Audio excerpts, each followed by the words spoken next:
that unsupervised learning problems are very difficult, because it is not clear from the beginning what kind of patterns to look for.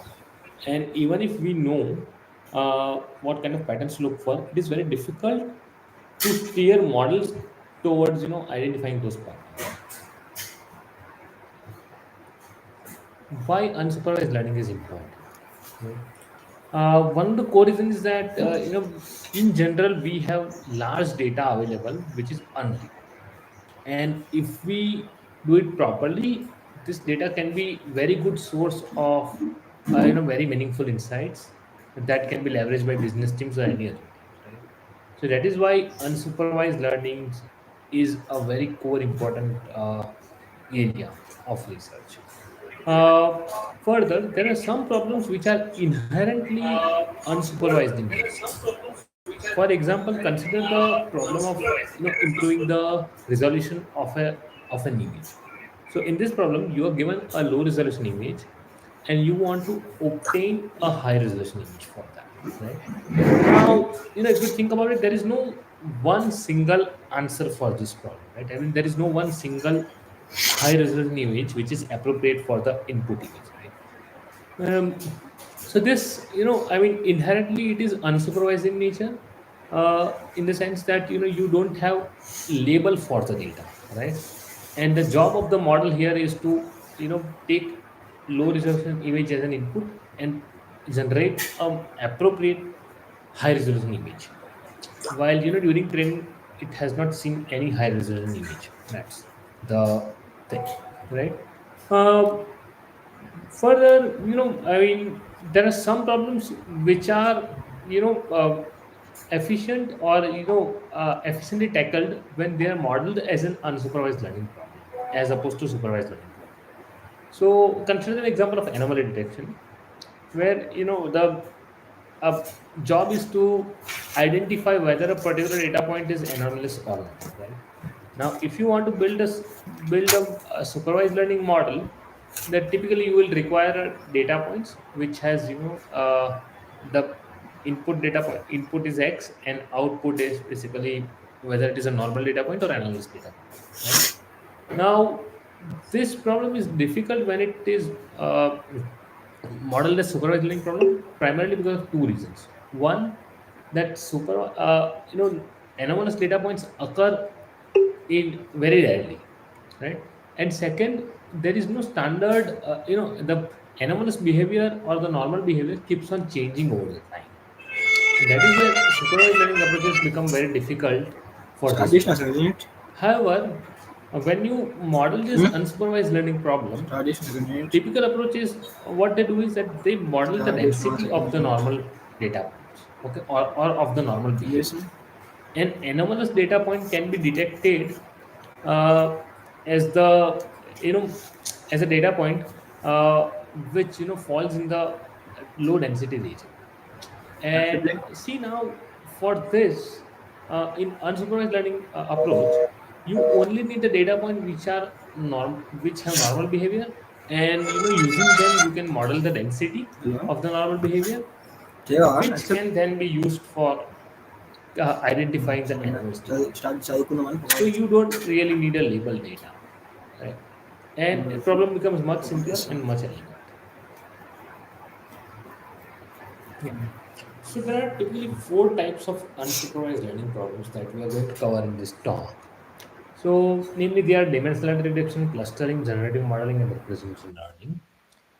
As a part of this talk, I'll cover the first three, and representation learning will be covered by Nilotpal. So, what is dimensionality reduction? So, dimensionality reduction is a task where your input data, it typically lies in the high dimensional vector space, and we want to transform it to low dimensional vector space without losing important information. Why do we want to do this? Right? In general, it is difficult to visualize or analyze the high dimensional data, right? And that is one of the reasons that we want to do dimensional reduction. Second is, if you have high dimensional data, then you will require more model parameters, and it will lead to larger models.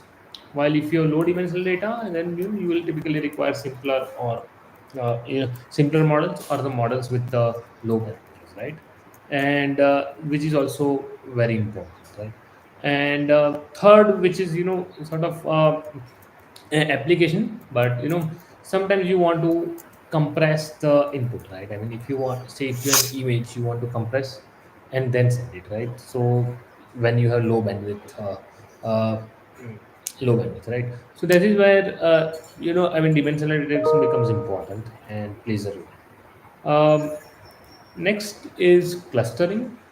Clustering is a task where you want to group the input data points which are similar to each other, right? And you want to separate the data points which are very different from each other and put them into different groups. So that is the task of clustering. Just to give you an example in the e-commerce context, uh, you might want to analyze the group of customers or all your customers based on their transactional behavior, right? So in this case, what you can do is that you can take the data, customers transactional behavior, transaction history from last 6 months, build some features, and then do the clustering using those features. And to your surprise, you might find out clusters where loyal customers are placed in one cluster, and the customers which only shop during discount, which are called as discount shoppers, get grouped into different separate cluster, right? So so clustering data points based on your their based on features can reveal uh, many good insights about your customers, right? So that is why we do clustering. Secondly, the third point is generative modeling. Here the task is to mainly the model the distribution of the underlying data. And why do we want to do that? See, once we have the distribution of the input data, right, we can use it for many downstream tasks. This uh, distribution can be used for classification, or as explained earlier, we can use this distribution for anomaly detection. You can even use this distribution for augmenting your data, right? You can generate the data using the obtained distribution, right? And that is where generative model becomes very important.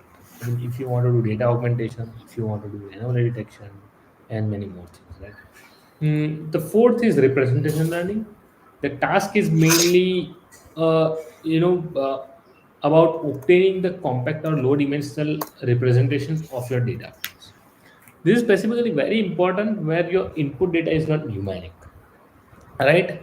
For example, take the NLP data set, right? I mean, or even a problem, say you have a problem of sentiment detection, where you have an input sentence and the output is whether it is a positive sentiment or negative sentiment. This is a classification task. Now your input is text, but model understands only numbers, right? So how do you obtain a numerical representation or vector representation of your input, right?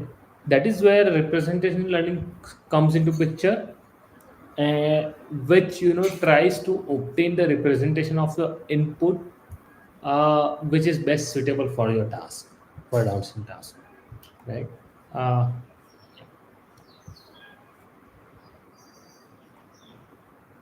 let's start with dimensional reduction. So as explained, right, dimensional reduction is a task of projecting high dimensional data into the lower dimensional space.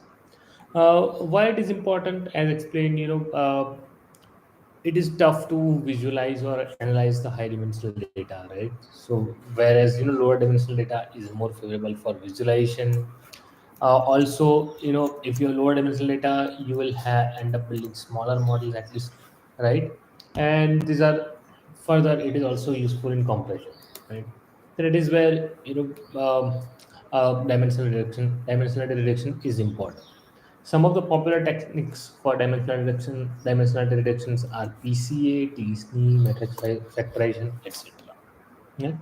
Let's look at PCA in this course. So PCA, in PCA, the idea is to project the input data onto the axis or plane which captures the maximum variance in the input. I'll show in the next slide how it what I mean. And theoretically, it turns out that the axis or the plane axis that on which you project turn out to be the eigenvector of the covariance matrix of the data. And if it is say three-dimensional plane, then the plane will be the plane which is spanned by the top three eigenvectors of the covariance matrix of the data, right? Let's see by visualization. So in this, the left image shows the distribution of our data. Our data is two-dimensional data, and it shows the scatter plot of our data. See, these are all the data points in 2D plane. If you see, most of the data points are varying along with this line, right? And so when if you project all the data points on this red line, then it will capture the maximum variance. Or when you, or simply speaking, when you project the data points on the red line and compute the variance of the projections, it will be the highest. By that we mean that okay, this captures the highest variance in the data, and hence we call this red line as the first principal component, because it is the axis which is capturing the maximum variance in the data, right? And the image in the center is exactly about that. The red data points are the points which are projected on the red line, and if you see, the variance is highest, as opposed to and also theoretically, this red line is the first eigenvector, or the eigenvector with the highest value of the covariance matrix. Yeah? And since we are two-dimensional data, we will have at max mm, two components, right? And the second component turns out to be the second eigenvector, and if you project the data along that component, the variation will be the lowest, right, or the second highest. Now, so the third image is basically the projection of this red points are the projections of the actual data points on the second principal component, or the second eigenvector of the covariance matrix. Now, how do you use this for data compression? Just to talk about an application, right? So, say these are the data points that you have, and say you want to send them to you are at a transmitter end, and you want to send them to some receiver, right? Now you are low bandwidth, so you want to compress these data points and send it to the receiver, right? Since you are low bandwidth, you want to compress this data in such a manner, and also you want to ensure that when you compress, you lose the least information. So one of the ways in which we can use PCA is that first, you know project the data into the lower dimensional data. In our case, project the data onto the first principal component, or the primary eigenvector of the covariance matrix. By doing so, you will ensure that okay, you will capture the most variance in the data, and you will lose the least information, right? And once you project right on the first eigenvector, you send this values, the whatever is the projection value, right, along the first eigenvector, as transmit those values, right? And now you will, since it is the projection on the first eigenvector, it will be just one single scalar, right? So earlier you were sending to send that data point, you will have to send both x1 and x2. Now you have to just send only the projection along the first eigenvector, which is scalar. So you have drastically reduced almost your the number of data points that you are sending, or the number of amount of information that you are sending is reduced by half. Now at the receiver end, it will receive the projection along the first eigenvector. Of course, you also send the first eigenvector to the receiver, which is just one time job, and using this receiver, the projected value and the first eigenvector, the receiver will be able to capture uh, the data point in the 2D dimension, right? It is just multiplication of the projected value into the first eigenvector. So this way we are able to reduce the amount of information that we are sending by half, right? And we are able to achieve the data compression with the minimum loss. Let's go on to clustering. So I explained, right? Clustering is a task of grouping objects which are similar to each other, and putting objects into different group when they are not similar to each other, right? So that is what clustering is about.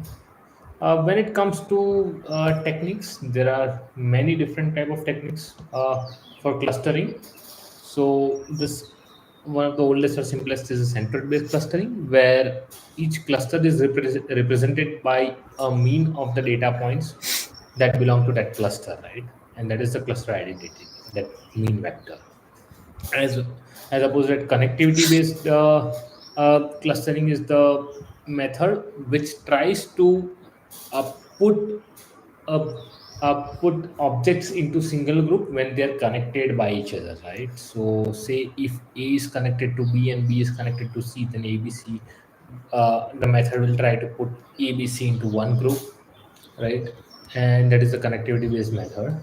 um, there are, so in this methods, right, uh, the idea is that okay, each point belongs to one cluster, um, right? And this is called hard assignment. So one of the popular example of central based clustering is the k-means clustering, which is I mean, very popular, right? um, and it does the hard assignment. As opposed to that, there are probability based clustering methods, which actually in which a point can belong to multiple clusters. So a single data point can belong to cluster A with zero point 0.5 probability.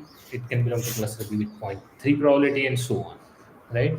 In these methods, the main idea is to do first the density estimation of for each cluster, right?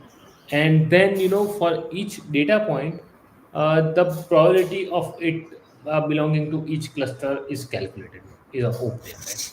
Gaussian mixture model is one of the popular example of distribution based method, right? For the purpose of this talk, we'll go into k-means in detail, and rest other, I think the literature is easily available everywhere, right? So in k-means, the input to the algorithm is k, which is the number of clusters that we want from the data point. So that is one input, and which a user has to provide. And suppose that you are given n data points, the objective is to get k clusters such that clusters, data points belong to the same cluster are nearest to each other, given some distance metric, and data points that belong to different clusters are far apart according to the distance metric that we are choosing. Right. Hmm. Let's go into it. But let me describe the k-means algorithm. Right. So it has six. It has basically five steps. Um, Basically, as explained, right. The step one is to choose the number of cluster, which is k, and it is given by say the user, right? And since you have k clusters, now the idea is that okay, in k means the cluster is represented by the cluster centers, right? So initially we don't have any clusters. Sorry, we don't have a cluster center.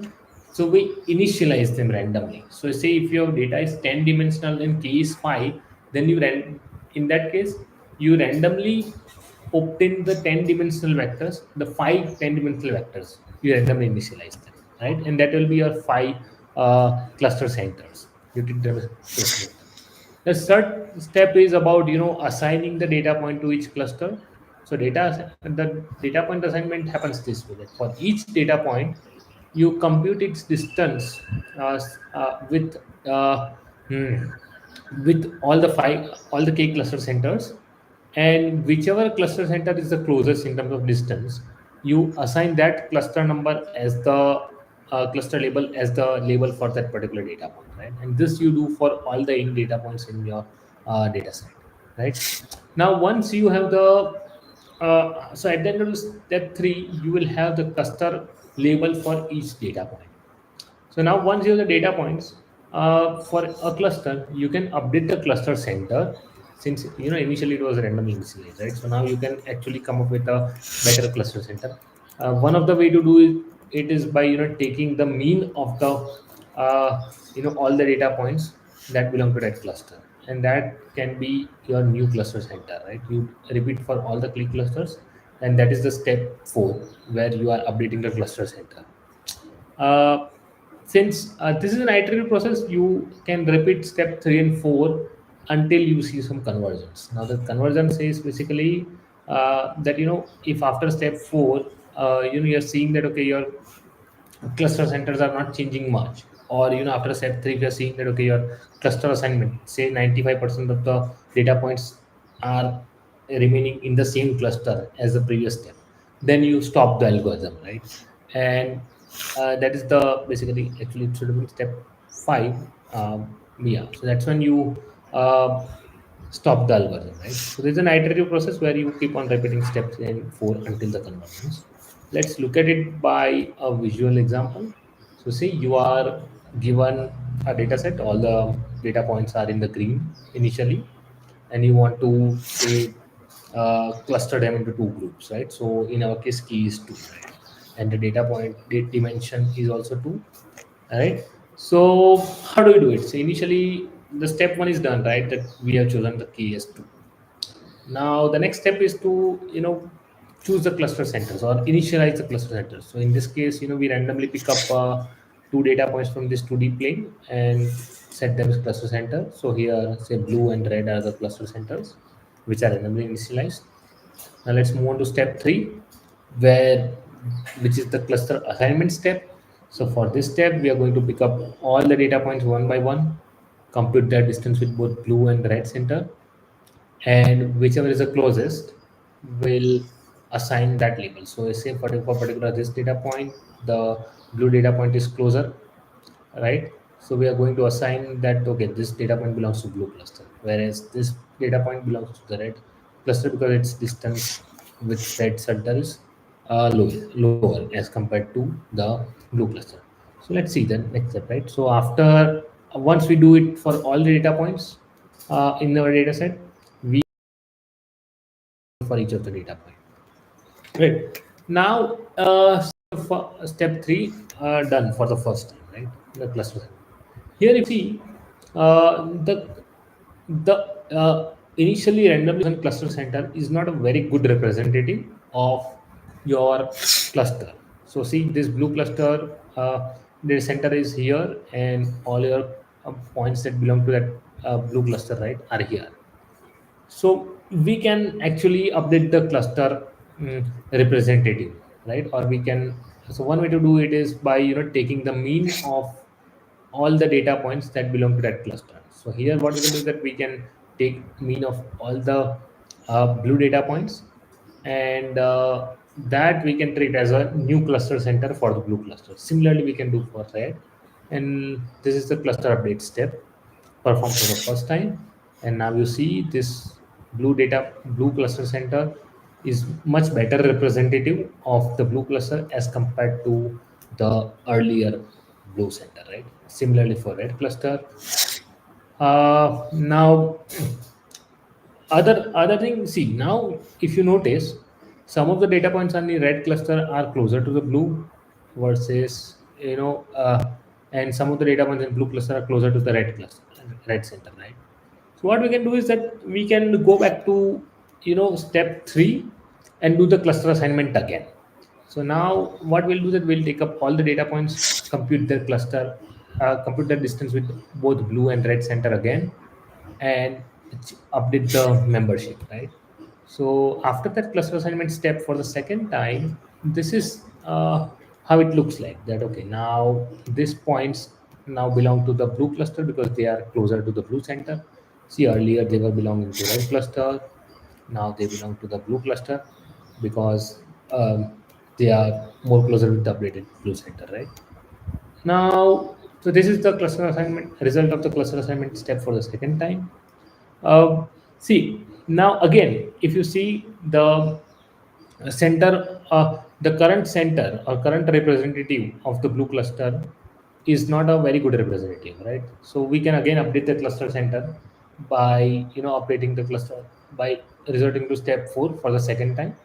So let's take the mean of all blue data point and all the red data point and update the centers, right? So this is the cluster update step for the set uh, time. And if you see now the uh, this is the one, right? So one second, this is the one that now blue points. This is the updated center of the blue cluster. This is the updated center of the red cluster, and both points are much better representative of respective clusters. Right now, again, now we can keep on performing step 3 and step 4, right, until we see that the points, the cluster assignment, the points that were belonging, the points are not changing that cluster, right? So say if we are saying that after cluster assignment step, uh, say 99% of the points retain their cluster membership as compared to the earlier step, then we stop the cluster numbering, right? And yeah, so this is the final step. uh, and after this we won't perform any step and we can halt the algorithm. So this is how k-means work. So let's consider some applications of clustering. There are many. I mean, clustering can be useful in exploratory data analysis. It can be useful for dimensional reduction. It can be useful for feature extraction and many more. For the purpose of this talk, we'll showcase an application of clustering for image compression. Okay? So, how do you go about using k-means for image compression? So let's look at that. Suppose you are given an image of which is 512 by 512 pixels, and each pixel is represented by say three-dimensional vector, which is RGB value. So, for example, if you have 512 by 512 image, and there are x and y pixel, so x is represented by three-dimensional vector, which denotes RGB value, and similarly y. Right now, to do k-means, right, what you do is that you treat each pixel as a data point and then perform clustering using these data points. So if you have 512 by 512 image, then you will have roughly 25,000 data points, right, in your data set, and each data point is three-dimensional vector, which contains RGB values. Now, once you do the clustering, right, at the end of clustering output, you will have cluster center, and you will have the cluster membership of each data point. So for each pixel, you will have the label that okay, it belongs to cluster number 5 or 5 belongs to cluster number 6 and so on. And for each cluster, you will have the cluster center, which is just the average of the or mean of the data points that belongs to that cluster. Now, once you have this, how do you reconstruct the image, right? So, say you know that X belongs to cluster number 5. So, to reconstruct the image, what you can do is that you can put the cluster center of cluster number 5 in place of X, right? You can repeat this for all the pixels, all the 25,000 pixels in your data set, and this is the way you reconstruct the image, right? So now just compare this with the original image. Now original image had 512 by 512 by 3, which had roughly 75,000 numbers, or right. Now in our case, when you compress the image, suppose you had chosen 250 as the number of clusters, right? So in this case, you will have to maintain only 250 cluster centers, which is, so each center is of three dimensions, so roughly 750 numbers. Plus for each pixel, you need to maintain the cluster membership. So say there are 512 by 512, so roughly 25,000 numbers, which is basically which denotes the cluster assignment for each pixel. So 75,000 plus 750, so sorry, 25,000 plus 750, right? So roughly 26,000 numbers you have to maintain. So which is roughly the one third of numbers that you had to originally save. So this is the compression ratio is roughly compression percentage is roughly 66%, right? When you do compression using k-means. Let's look at some results. So since this is the original image, now let's start with k equal to 256. right? And when you do k equal to 56, the image that you get is almost indistinguishable from the original image. And so this is remarkable, right? That you are achieving roughly 67% of the compression with almost no loss of data. Now look at k equal to 2 just to see, like, just to get more feel of how it is working, right? So since there are k equal to, there are only two clusters, so there are only two cluster centers, and hence there are only two colors in the image, right? So this is just a two color image. Now if you have four clusters, then you will have four colors in your four cluster centers and four colors in your image, right? And so on. If you can see that with just minor increase in k, you are able to achieve, with just k equal to 32, you are able to get a really good compressed image of the original image, right? And with k equal to 6, it is just indistinguishable. So this is how you can use k-means for uh, image compression. So far, we have covered dimensional reduction and clustering. Now let's move on to generative modeling. So, what is generative modeling? So generative models are a model which actually learns the distribution of the input data. So, they learn the distribution from which input data has been generated. Right? Now, why do we want to do that? See, once you have the distribution from which input data has been generated, you can use it for many purposes, right?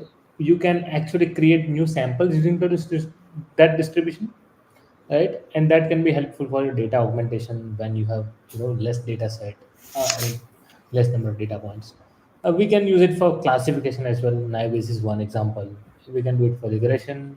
We can use it for anomaly detection, where, if a new point falls in the less density regime according to the input data distribution, we can think of it as an anomaly, right? Uh, Another use case is to fill the missing data, where, see, if some of the parameter values are missing in the data point, you can actually use them, uh, fill them using the input distribution that you have, right? So there are many applications of generative modeling. uh, like typically, popular approaches are, doing density estimation using the input data. I mean, Naive is also one of the examples, very popular application. So typical methods are density estimation models, where the um, idea is to, put some assumption on the input data distribution. For example, I mean, if you have all the numeric, all the parameters which are numeric, then, you might want to uh, assume that your input data is actually, distributed as multivariate Gaussian model. Now, so once you have that assumption, all you have to do is, estimate the parameters of that multivariate Gaussian models, which you can do, which you can estimate using maximum likelihood estimation on the input data, right?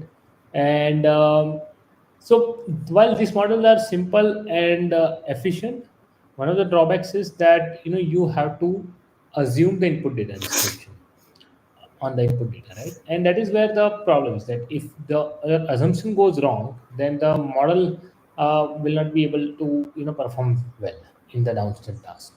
So that is where, we want to, like, that is where GANs come into the picture. So let's move to GAN. So GAN, as the title suggests, it's short form for generative adversarial networks. Now they also try to model the distribution of input data, but they don't do it explicitly, like, how I mentioned that, like how density estimation models do, right? That where they first assume the distribution, say multivariate caution, and then, estimate the parameters. GANs don't do it that way. They implicitly try to model the input data distribution. So basically, in the GAN, we have a generator network, to in which the input is the some random noise, and output is a sample, which can be thought of as a sample generated from the actual input data distribution. Okay. Now, how do we, I mean, learn this network generator network? So, for this, we actually, during training, we make use of two components, generator and discriminator, and we'll see how they play along with each other, right? And may actually for the training, the framework that is adopted is a true two-player adversarial game network, okay, which is used to learn the parameters of generator and discriminator. Okay? We'll see how all this comes together into learning generator function. uh, but before that, let's go into what a two-player adversarial game looks like. Okay? So as the name suggests, right, this game has two players, and since it's an adversarial game, both of the players have competing objectives. So for example, consider the case of identifying a money counterfeiter, right? So in this case, we have say two parties. One is criminal, other is cop. Now, criminals, main objective is to create or make a money note, which is as good as real, so that cop cannot distinguish whether it is a fake note or real note, while a cop has an totally opposite objective, where given a note, cop should be able to tell whether it's a real note or fake note, right? So see, you see that both cop and criminal have totally opposite objective. Criminal is trying to counterfeit the money, and cop is actually trying to distinguish whether it's a real note or uh, a fake note, right? Now let's see how we can make use of this idea to train the GANs, right? So as I explained, right, in the GAN we have two parties. One is generator and discriminator. Generator can be thought of as a criminal. Discriminator can be thought of as a cop. So discriminator will give an input. Discriminator should be will be trying to tell whether it is a real or fake, right? And generator is the party or model, a network, which will be trying to generate a sample which almost looks like a real sample. So for example, consider the network which generates the image. In our case, we have say some training set which has some images, right, in our training set, right? Now, so say we sample one of the image from the training set and pass it to the discriminator. If a discriminator is very good, right, then discriminator should be able to tell whether that it's a real image, right?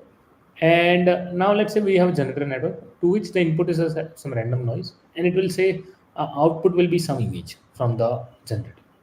Now, when we pass it to the discriminator, right? If discriminator is good, it will be able to tell that okay, it's a fake image, meaning that okay, it's an image generated by generator and not the real image from the trace. It's a real image if the image is from the, it will tell it's a fake image if the image is from a generator, right? Now that's a that's a case when the discriminator is good. One discriminator, sorry, a good generator uh, is the one which generates an image which when passed to discriminator, a discriminator won't be able to tell it's a fake image. I mean, right? Because the image generated by a good generator is so like closely looking to real image that discriminator is fooled, right? So the objective of generator is to fool the discriminator. Okay? And so now you see, right, that in this case, both generator and discriminator have competing objectives. Generator is trying to fool the discriminator, where discriminator is trying to catch whether the image is real or fake, right? And it's objective which is competing to the generator objective, right? That discriminator is not trying to get fooled, right? So the equation below is actually the formal mathematical expression of the loss function of generator, where d is the discriminator function and x is the real input, while uh, uh, gz is the output of generator. I'm not going into much detail of the exact function of this equation. Just we can refer to the paper for exact details. And the discriminator objective is totally opposite, so which is just the negative of this expression on the right. Okay, so using these two loss functions, we train generator and discriminator. just to describe procedure again, will by running example, let's look at this. So say this is on the left, we have an image which is actual real image from the training data set, and on the right we have an image which is generated by our generator. So basically, to the generator we pass some random noise, and this is a generator function, and generator basically generates some image, which is this. So this is the output of the this third block. Yeah.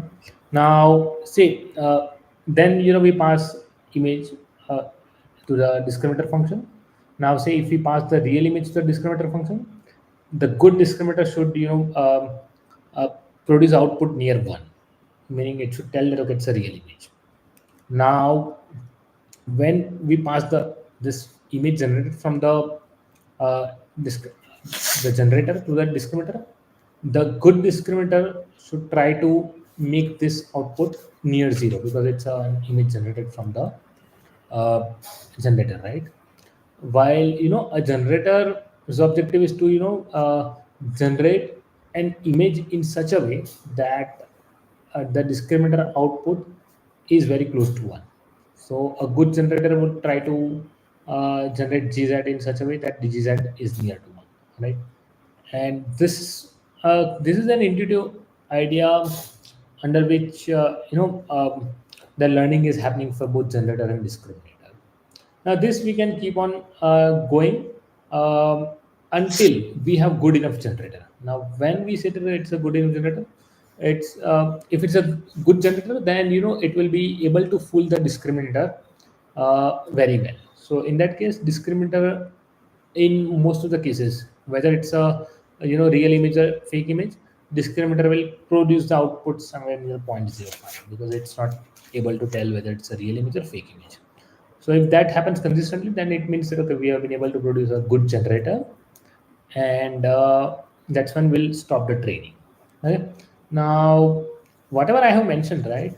This is and that was a intuitive explanation of how the training happens for discriminator and generator. This is a snippet from the paper itself, and you can actually go through it later to understand in detail.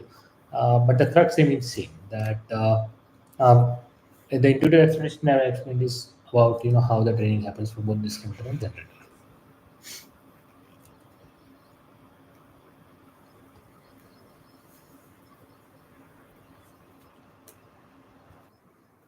GANs in detail in terms of what a generator function does and what a discriminator does and how the training happens.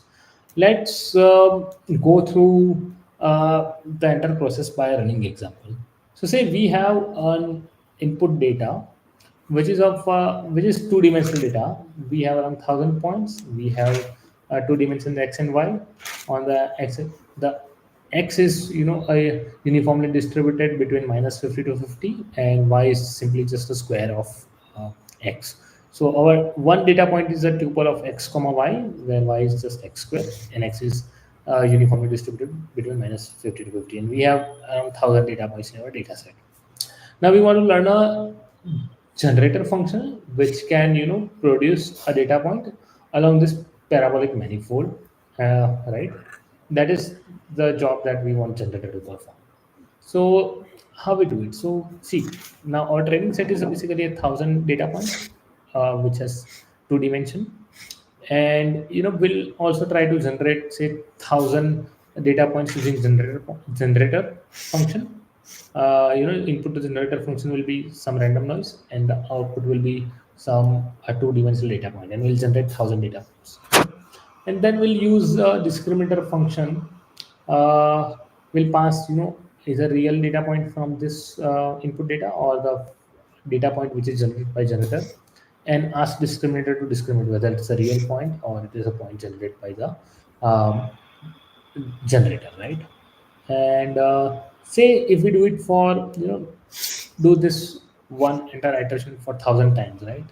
Let's see the output that you know so after that we have run the 1,000 iterations of training. Let's see, we again generate say 1,000 data points from generator, and let's see how they look like, right? So some of the points to note about the green data points which are generated by generator after 1,000 iterations of training.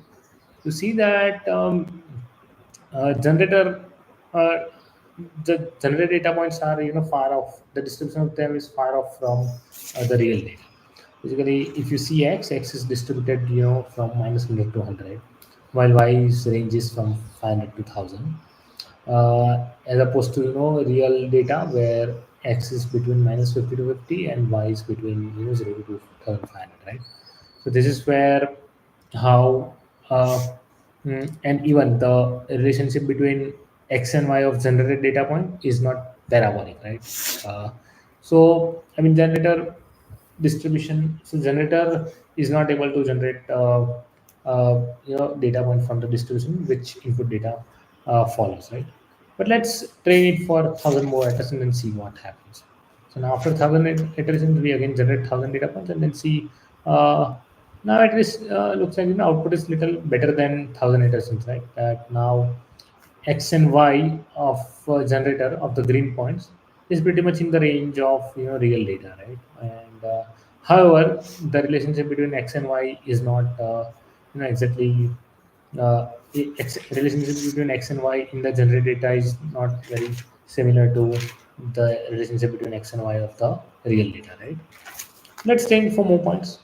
Now, with every 1,000 iterations, you are able to see that the green data point trajectory is like pretty much similar to the real. It's actually getting better, and it is now resembling more with the real data.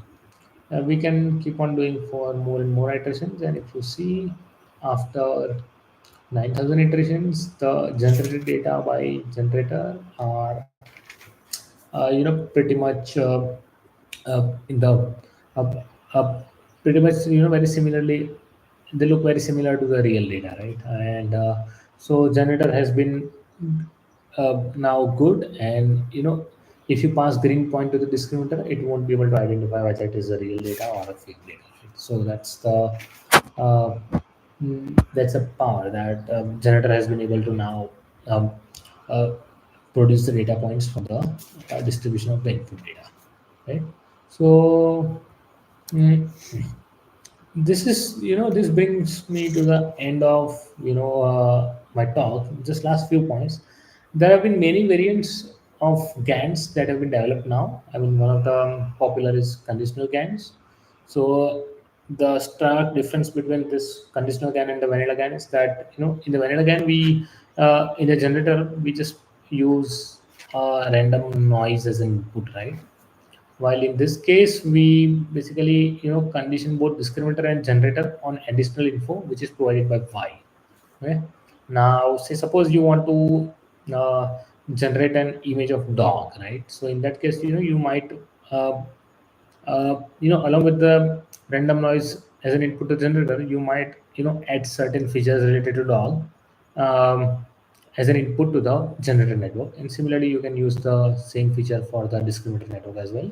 So this way, I mean, generator will be able to generate the output conditioned on information provided, which is provided by Y, right? So this is the conditional GAN.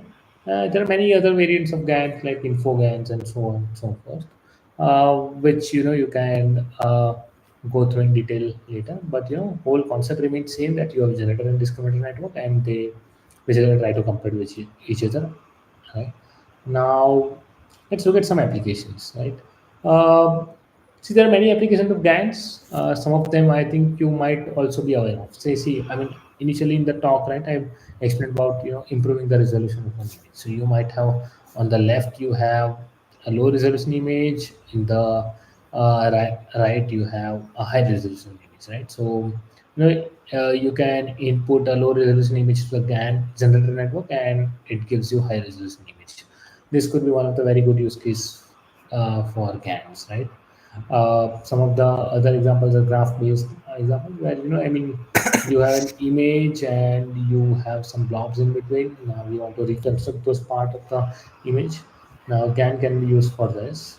Some of the other examples are you have one type of view of say the street, and you might want to convert it to say lane type of views, right? Just like how you see in the Google Maps, right? So this there are several examples, and you would have noticed in some of the social media platforms, right, that you have an image of a real person, and then you try to generate a caricature for those, right? So these are some of the very popular, important uh, examples of applications of GANs. Mm, right. So this brings to the end of my talk. Thanks a lot, everyone, for listening to me patiently. If you have any questions, I will be able to take later. In the next part of the talk, Nirpal will provide a presentation on representation learning. So I hope you will enjoy that as well.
Hello and welcome to the second session of Unsupervised Learning. I am Nilotpal and I'll be the instructor for this session.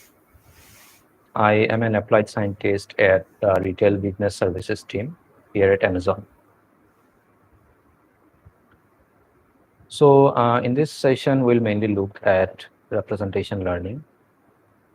Representation learning deals with learning good representations from unlabeled data. So whenever we have image, for instance, or text or graph or speech, etc., we want to turn them into vectors. Or in other words, we want to learn meaningful representations of these images and texts. And after we learn these representations, we can then use them for various applications like clustering or retrieval or like training any other downstream supervised models.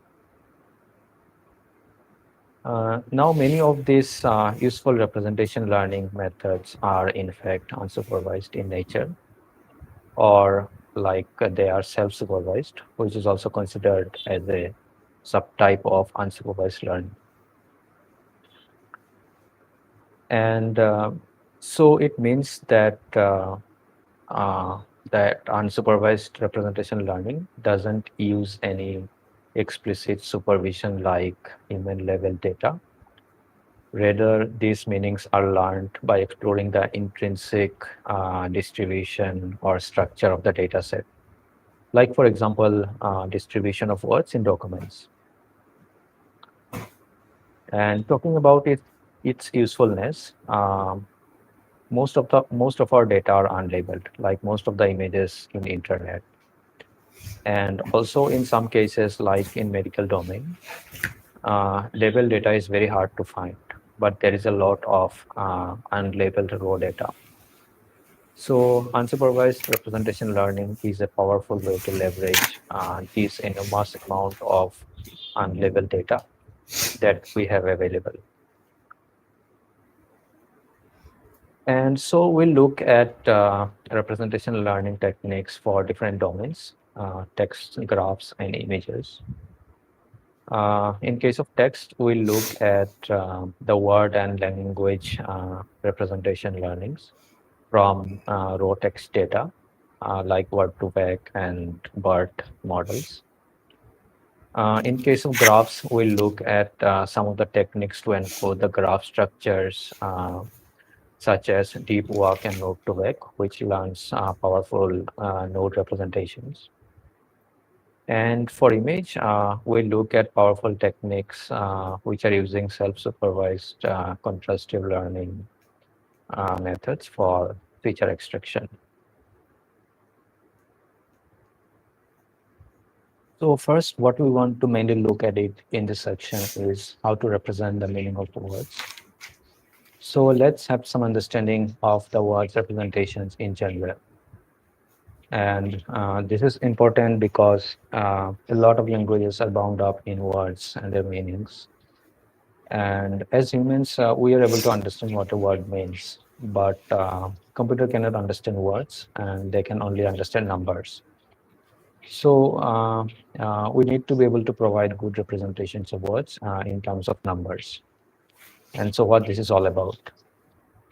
And and one of the simplest representation is what is called one-hot representation. And so it is a long vector of all zeros except for and one at the index of that word. So we see as an example the one-hot representation of banana, mango, and the dog. So this is a simple representation, but they are not very useful due to many reasons. First of all, they do not encode any meaning. So, for example, it doesn't say that banana is somewhat closer to mango in some sense, and they are less similar to the representation of dogs. And secondly, obviously, these representations can get very large if we have a very large number of words in our vocabulary.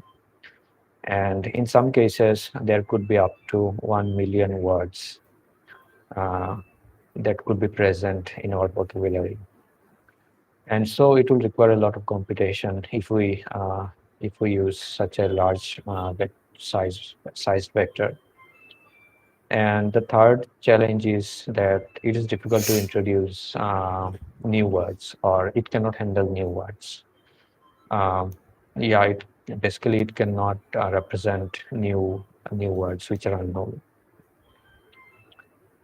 And so the distributed representation is much more desirable because in distributed representations, we represent the words using dense vectors, and they're typically represented in a very low dimensional space like 128 or 512, and which is orders of magnitude smaller than the number of words in our vocabulary.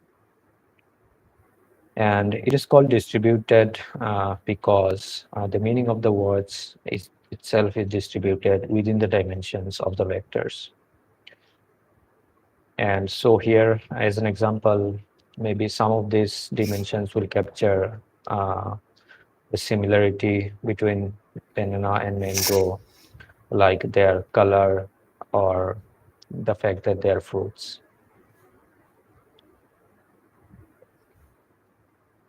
So let us look at this word-to-vec representation. So this is based on something called distributional semantics or distributional hypothesis. It says that the meaning of a word is given by the words which it frequently occurs with, which essentially means that, in other words, that words which are used and appear in similar contexts tend to have similar meanings. So here it ties the meaning of a word with the context with which it appears in. And it intuitively makes sense because if we know which word to use in a given context, then we know the meaning of that word. And so here we can say three sentences and where the word banking is used. And so this distributional hypothesis, what it says is that the meaning of banking is the average average of all the words uh, that are present around this word in all the sentences. So here the notation is that the banking word is our target word. So it is the word which we are finding the meaning for. And the words to the left and to the right side of it are called the context words. So in word2vec, the basic setup is that we have a corpus of corpus C, and also we have a vocabulary V. So these corpus are like the Wikipedia, all the things that are there in Wikipedia. So that could be one corpus, and the vocabulary are all the unique words that are there in the Wikipedia dataset. So it could be large, like 10,000 to 50,000 words could be present in the vocabulary. And so in this algorithm, for each word, we learn a set of two vectors. So one is called the word vector, and another is the context vector. And so when the word is used as a target, it is represented with the word vector. And when it is used as a context, it is represented by the context vector. So basically, we learned two matrices, one for word vector and one for context vectors, and both of them are of equal size, which is n by d. N is the number of words in our vocabulary, and d is the dimension of the word representations. So given that there are two architectures to learn these embeddings, one is called continuous bag of words, and the other one is skipgram. And the continuous bag of words, it predicts the way it learns the embeddings is it predicts the target given the context words. So as shown on this figure, uh, it takes uh, it takes the context vectors of all these context words and take their average. And this is the then becomes the representation of the context or the embeddings of the context. And given this embedding, it then estimates the probability of the correct target word using the context representations. Whereas in skipgram, uh, the case is opposite. So in this case, it predicts the context words given our target word. So we use the word vector representation for the target word. And from this representation, we again learn a use softmax to predict the probability of each one of the context words. And so let's take a look at the skipgram model more closely, and the continuous bag of words is the opposite case. So here in this example, the banking is our target word, and so we define a context window around it. So in this case, it is of length 2. And then according to skipgram, we want to predict the probability, or we want to predict the context words given these target words. And so, for example, for banking, we want to say that turning into crisis and S are their context words. And so what we do is we maximize in our learning process, we maximize the probability of the context given the training words as depicted here. So basically we maximize these probabilities, probability W t minus 2 given the target word. So let's look at our loss functions next. So here T is the number of words in our corpus.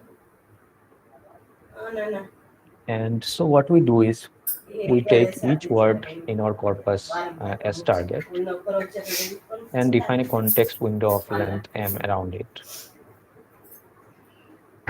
And then we maximize the product of probabilities of all the context words given the target word. So Wi is the target word and Wi plus j are the context words. So j varies between minus m to m.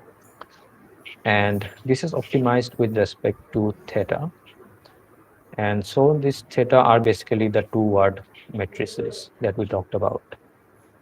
And then, as usual, we take the log of it, which converts this into a summation, which we can then optimize using any stochastic gradient descent approach like Adam. And the way we compute this probability is by using softmax. And so, so these are these probabilities here. And so the probability of the context word the probability of the context word Wi plus j given the target word Wi is given by the softmax definition here. And so in the numerator, we take the dot product of the word representation of the target word and the context vector representation of the context word. And in the denominator, we sum it up across all the words in our vocabulary to normalize.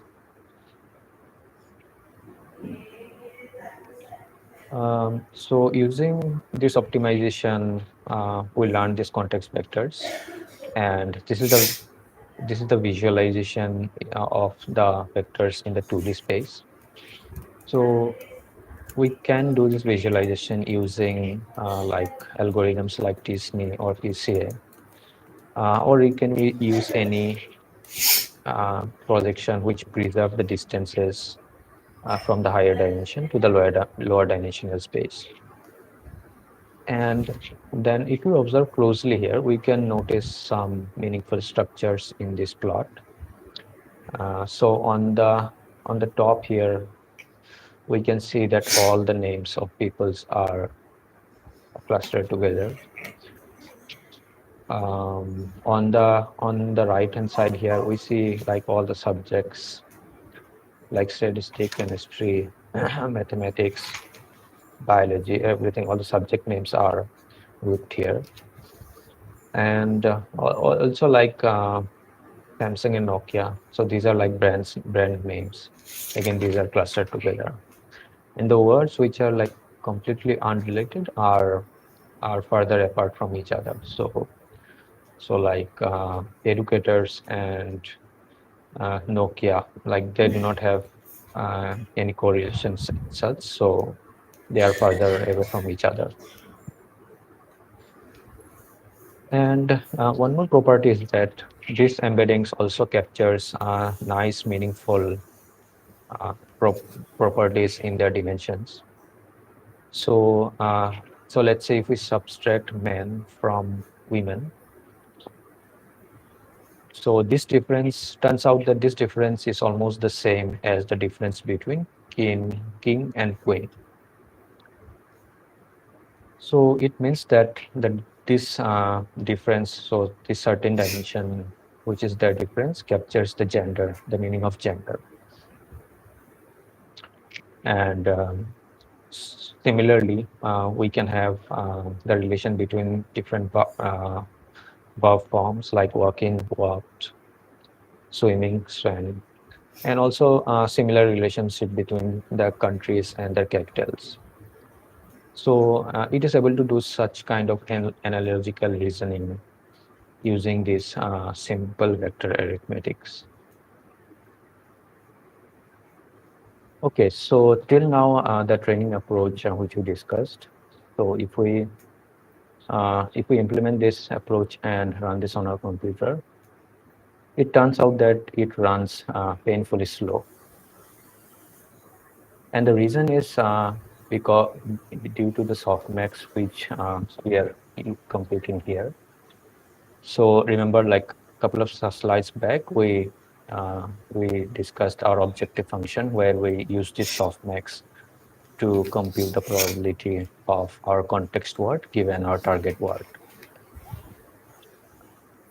Now, if we look at this denominator, it's a sum over all the words which are present in our vocabulary.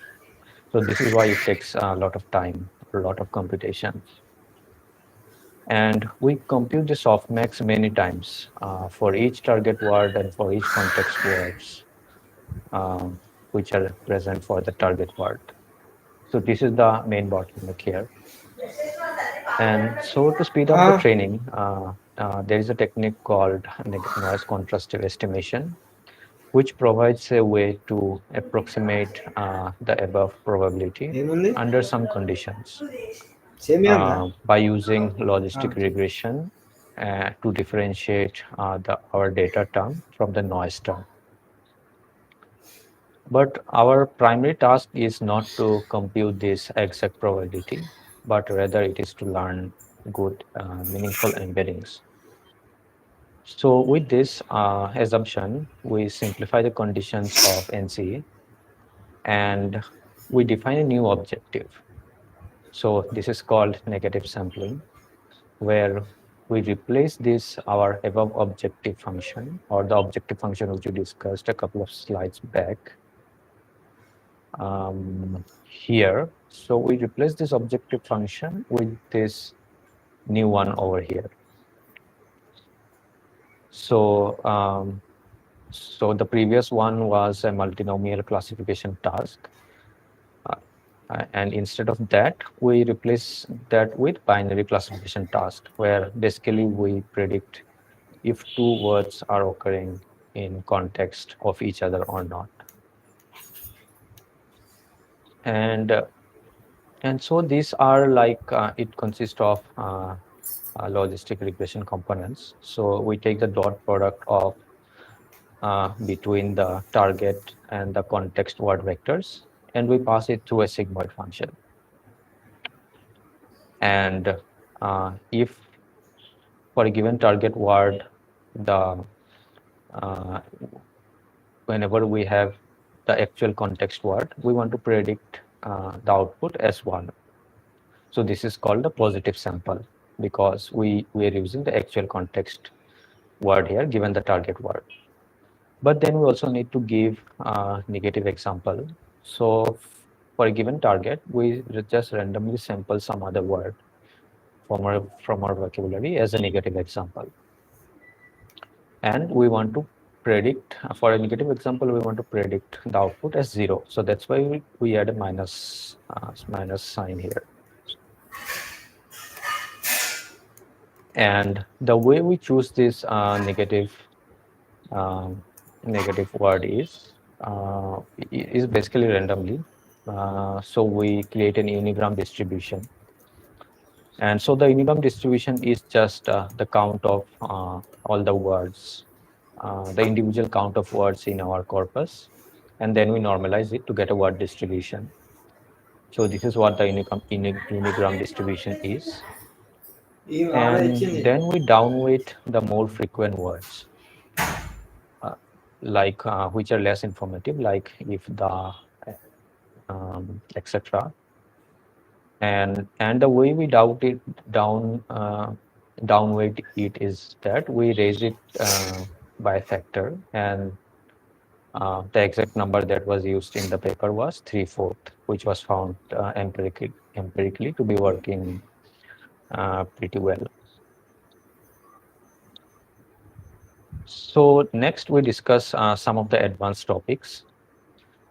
So one issue with word2vec was that it produces a single word vector for a given word. Now, sometimes the same word can have many different meanings depending on the context in which it is used. So this case is not optimal because they are actually two different words, even though they appear the same. So as an example, take these two sentences. So one is open a bank account, another is on the river bank. Now, although the word is same, which is bank, but their meaning is completely different. So one talks about the bank of a river, and another is the bank where we do our transactions. And so ideally, we would want to learn two separate representations for this word bank here, depending on the context where it is used. And so to deal with that, there is a model called ELMO, which stands for Embeddings from Language Models. And so what ELMO does is that it instead of using a fixed embedding for a given word, it looks at the entire sentence before assigning each word its embedding. And the way it does is that it is trained using a language model tasks. And the way this language modeling task is defined is that so at every token we want to predict the word in this token using all the previous other tokens. So here in this equation, we want to predict the probability of the token at cat token given all the other previous tokens. So this is the language modeling. And also there is a backward language modeling where we want to predict the probability of word cat token given all the tokens which are coming after that. So that's the basic definition of language modeling. And so Elmo trains a bidirectional LSTM on this language modeling tasks. So one LSTM is for forward language modeling, another is for backward language modeling, and this is the overall objective function. And so these parameters are the parameters of the LSTM architecture. So here, for a given word, let's say we want to produce embeddings for the word bank. Incorporar Then saca. we then forward language modeling provides ఇప్పుడు 19th question open చేయి context on the ఒకసారి. left hand side, and the backward language friends ఈ యొక్క modeling పట్టుకొని provides తెచ్చాను. context for the right side of the target word. So hence it is able Next to use the context around the target word to produce its embeddings. Okay, so the next we'll discuss BERT.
So we want to associate a vector to each one of these nodes of the graph. So deep work is one of the initial approach for neural node embeddings. And it is an unsupervised method which learns node features that capture the graph structure. So the nodes which are having similar kind of neighborhoods, they get similar kind of embeddings. And so like as an example here for this node, the embedding for this node will capture the structure of the graph around this node. And so again, starting with the notation, we have a graph G with a set of vertices V and a set of edges which connects those vertices. And the graph may not have necessarily have edges between each pair of vertices. Some of the pair have edges between them and some do not. And we also do not make too many assumptions about the nodes. So we only assume that we only know their IDs. So they are like a bunch of integers. So like this is node number 1, maybe this is node 2, node 3, so on and so forth. And we also assume that we do not know anything about any features of the nodes. So what we just know is that is their IDs.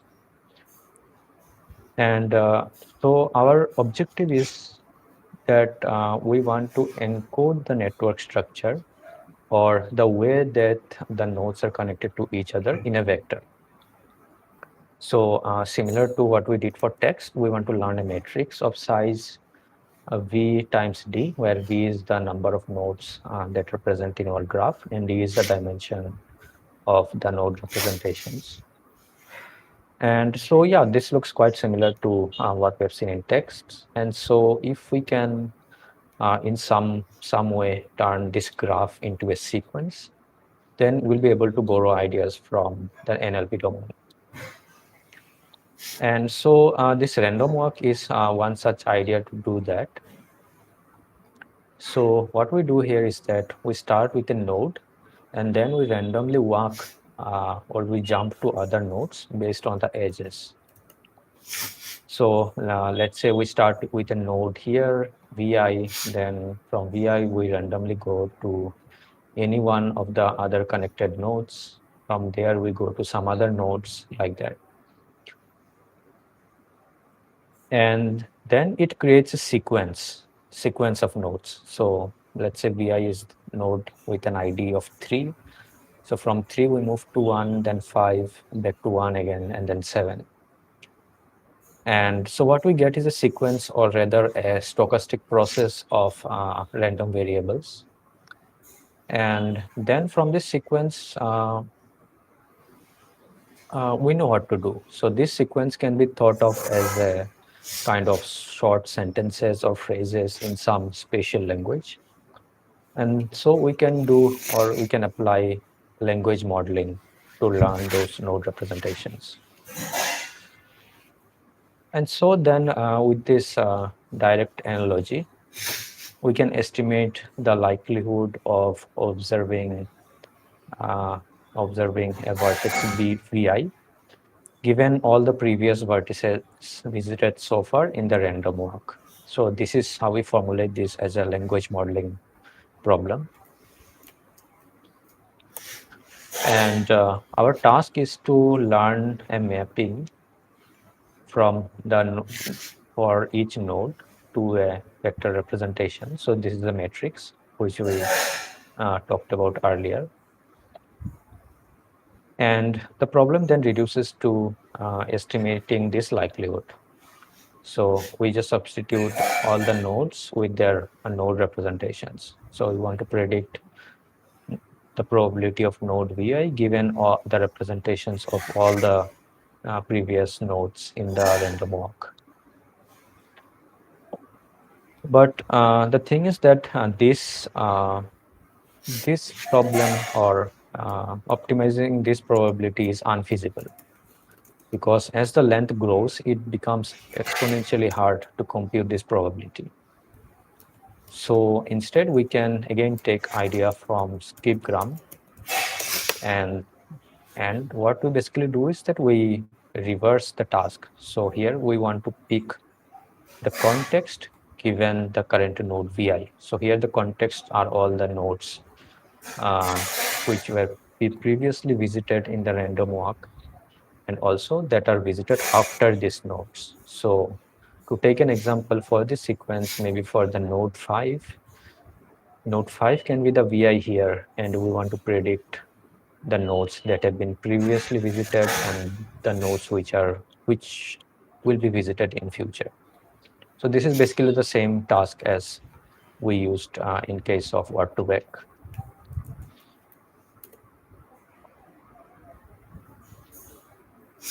And also we make further one more assumption is this conditional independence assumption. So we define a window of length w around the node vi. So vi is our target node. We want to learn representation of that. And we will assume that once we know the representation of vi, then other nodes which have been visited in our random walk, they are conditionally independent.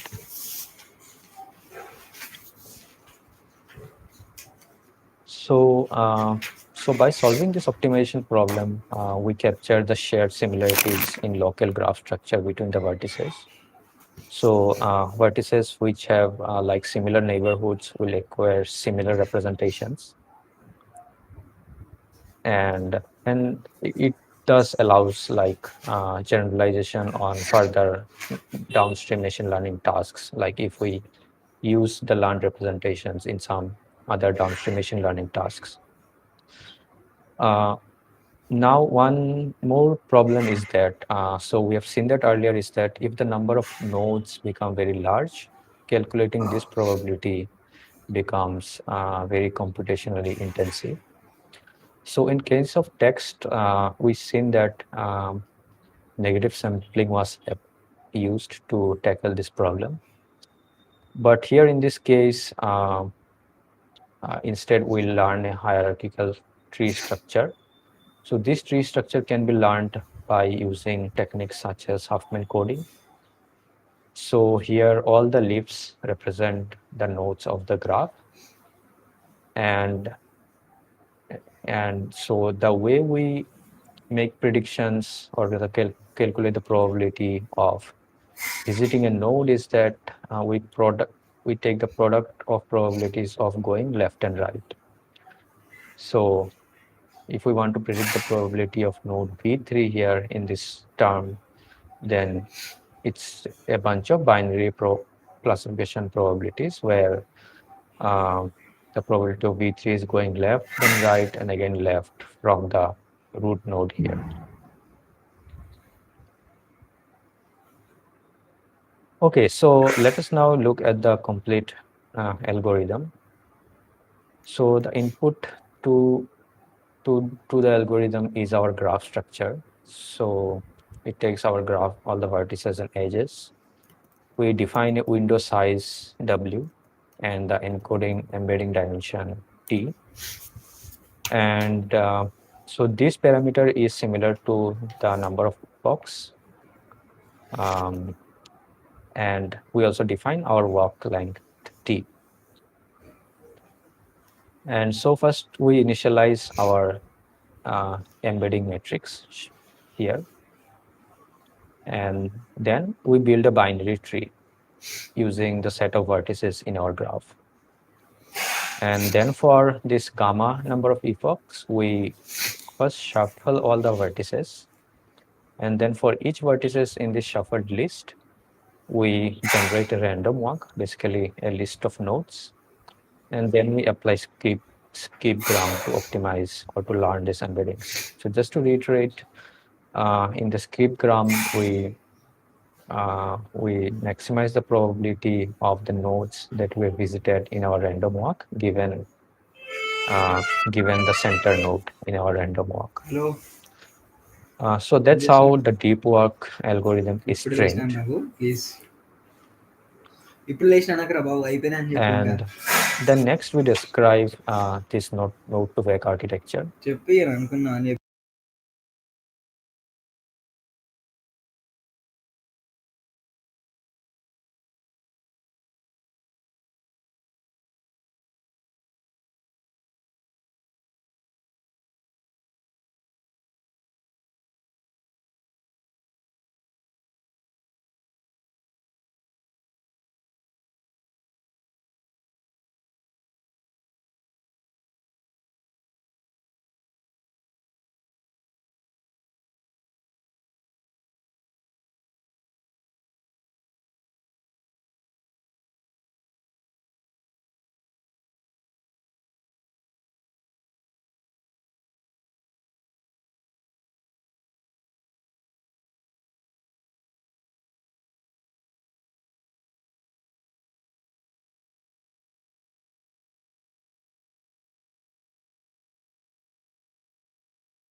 breadth first search and the depth first search. And to get this intuition, like if we pick the value of p